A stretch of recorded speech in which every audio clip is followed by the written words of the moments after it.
बिस्मिल्लाहिर्रहमानिर्रहीम।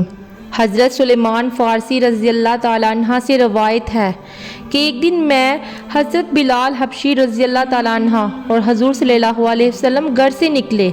हजूर सल्लल्लाहु अलैहि वसल्लम ने फरमाया कि जल्दी चलो कि एक ज़रूरी काम है। फरमाते हैं कि बड़ी तेज़ी के साथ आज रूटीन से हटकर हजूर सल्लल्लाहु अलैहि वसल्लम ने तेज़ तेज़ कदम मुबारक उठाए। हज़रत सुलेमान फ़ारसी रज़ी अल्लाह ताला अन्हा फरमाते हैं कि एक गली से जब हम दूसरी गली में पहुँचे तो एक फटे पुराने कपड़े, सादा सी बीबी और हालत बताती थी कि बेचारी किसी गरीब घर की थी। वो सड़क पर खड़ी थी और रो रही थी। हज़ूर सल्लल्लाहु अलैहि वसल्लम ने फरमाया कि बिलाल, इससे पूछो कि क्या मसला है, क्यों रो रही हो। हज़रत सुलेमान अर्ज़ करते हैं कि मैंने कहा मैं पूछ लेता हूँ, आप जाएं, काम बड़ा ज़रूरी है, आप निकलें, मैं मालूमात करता हूँ। हज़ूर सल्लल्लाहु अलैहि वसल्लम ने फरमाया, नहीं, इसके आंसू पूंछने से ज़्यादा ज़रूरी कोई काम नहीं। पहले इसकी दाद रसी होगी, पहले इससे पूछा जाएगा।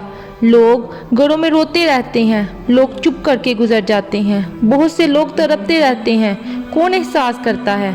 लेकिन हमारे नबी सल्लल्लाहु अलैहि वसल्लम रुके और इस खातून से पूछा, क्या बात है। उसने कहा, बात कोई भी नहीं है, मेरा एक ही मसला है। हजूर सल्लल्लाहु अलैहि वसल्लम ने पूछा, वो क्या। उस खातून ने फरमाया कि मैं गरीब हूँ और गरीबी बज़ाते खुद बहुत बड़ा गुनाह होती है। लोग बड़ा जुर्म समझते हैं, इसको बज़ाते बहुत बड़ा गुनाह समझते हैं। लेकिन हमारे नबी ने इससे पूछा कि क्या मसला है। उस खातून ने कहा, मैं गरीब हूँ, बूढ़ी हो गई हूँ, सारी ज़िंदगी गुलामी में गुजारी है। तेल लेने आई थी 5 दिनार का, बोतल में तेल भरवाया। बूढ़ी हूँ ना तो कमर दर्द करती है, पाँव पीछे मुड़ा और मैं गिर गई, तेल नीचे गिर गया और ज़मीन सारा तेल पी गई। और ज़मीन तो तेल वापस नहीं करती, लेकिन अगर वापस जाऊंगी तो एक यहूदी औरत जिसकी मैं मुलाजिमा हूँ वो दुर्रे से मुझे मारेगी, खाल उधेड़ देगी। मैं बड़ी परेशान हूँ, अब नहीं मार खाई जाती। कुर्बान जाऊँ हजूर सल्लल्लाहु अलैहि वसल्लम पर।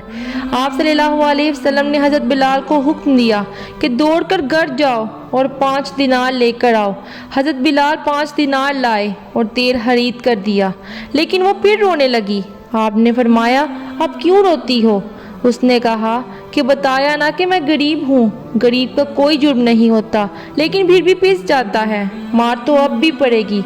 आपने फरमाया, अब क्यों पड़ेगी। खातून अर्ज करने लगी, मार इसलिए पड़ेगी कि देर से क्यों आई हो। हजूर सल्लल्लाहु अलैहि वसल्लम ने फरमाया, अच्छा देर से जाओगी तो मार पड़ेगी। खातून हजूर सल्लल्लाहु अलैहि वसल्लम को जानती भी नहीं थी। आजकल ज़माने में कोई किसी की मदद इस हद तक नहीं करता, लेकिन कायनात की सबसे मुअज़्ज़ज़ शख्सियत हजूर सल्लल्लाहु अलैहि वसल्लम फरमाते हैं कि चल बीबी, मैं तुम्हारे साथ चलता हूँ। तो ये अल्लाह की सारी रहमतें उसके साथ चलने लगी। फटे पुराने कपड़ों वाली बीबी आगे चलने लगी, नबी करीम सल्लल्लाहु अलैहि वसल्लम पीछे पीछे। सारी गलियां उसने फहराई और सहरा आ गया। एक दरवाजे पर दस्तक दी, मालकन आई। मालकन जो बहुत सख्त थी कि ताकत नहीं थी कि उसके सामने कोई खड़ा हो सके, लेकिन जब बाहर निकली तो नूर में लिपटी एक शख्सियत देखी जो आंखें नीचे करके खड़ा था।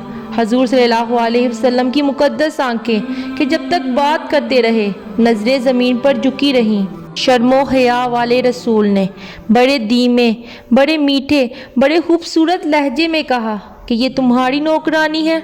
औरत कहती है कि मैं जो हजूर के नूर में खो गई थी कि सादगी में इतना हुस्न मैंने कभी नहीं देखा। हजूर के सवाल पे कहने लगी, हाँ, मेरे महबूब ने फरमाया कि बेचारे की गलती कोई नहीं है, इसे ना मानना, इसे तेल गिर गया था, नया खरीद के दिया तो देर हो गई, रो रही थी तो मैं इसकी सिफारिश करने आया हूँ। वो खतून जो किसी की नहीं मानती थी, लेकिन हजूर सल्लल्लाहु अलैहि वसल्लम के जुमलों में तासीर इतनी थी कि कहने लगी, कुछ नहीं कहती, वादा रहा, कुछ नहीं कहती। हजूर सल्लल्लाहु अलैहि वसल्लम ने नज़र उठाई और इस गरीब खातून की तरफ देखा और फरमाया कि अगर आप कहें तो मैं जाऊं। उसकी आंखों में आंसू आ गए और हाँ कहने लगी। हजूर सल्लल्लाहु अलैहि वसल्लम ने रूह फेरा। हज़रत बिलाल कहते हैं कि मैं पीछे रह गया तो वो दोनों बीबियां दौड़कर मेरे पास आईं اور کہنے لگی کہ بتاؤ تو صحیح یہ ہے کون؟ حضرت بلال رضی اللہ تعالیٰ عنہ فرمانے لگے کہ تم نہیں جانتی؟ حضرت بلال فرمانے لگے یہی تو ہے جنہیں اللہ نے سچا رسول بنا کر بھیجا ہے۔ بیبیاں دوڑ کر نبی کریم صلی اللہ علیہ وسلم کے پاس آئی اور کہنے لگی کہ حضور دروازے تک آئے ہیں تو خالی ہاتھ نہ جائیں، مہربانی فرمائیں ہمیں بھی کلمہ پڑھا دیں، اور وہ دونوں خاتون کلمہ پڑھ کر مسلمان ہو گئیں۔